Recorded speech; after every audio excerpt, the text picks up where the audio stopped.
Bien des médecins formés dans les années 80 se sentent étrangers aux pratiques actuelles de la fin de vie, tant elles leur semblent s'éloigner des principes éthiques fondamentaux de la médecine.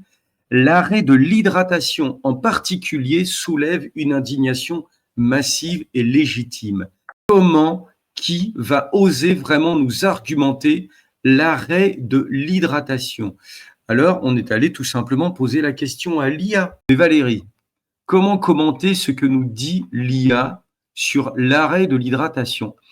En France, la formation à ces normes a souvent été importée sans débat éthique suffisant et a pu contaminer les pratiques locales.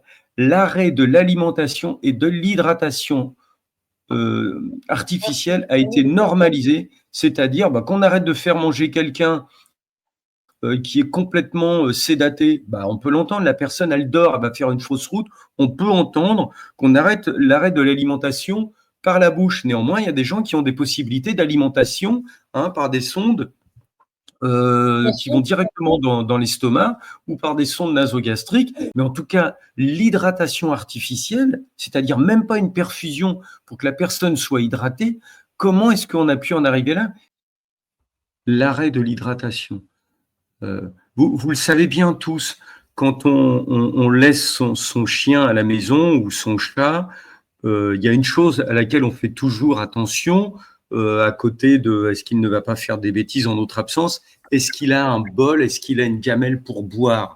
C'est aussi banal que ça.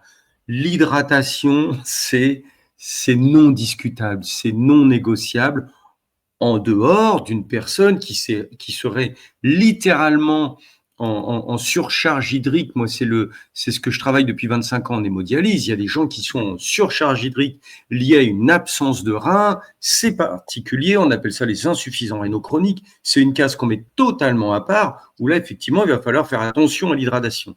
Mais en dehors de ce cas-là, ou dans quelques cas extrêmement anecdotiques qu'on appelle la potomanie, des gens qui, d'un point de vue psychiatrique, ont bu jusqu'à 8 ou 9 litres d'eau. Mais il n'y a pas d'arrêt d'hydratation possible et on a vraiment hâte d'avoir un peu plus de réponses à ce sujet.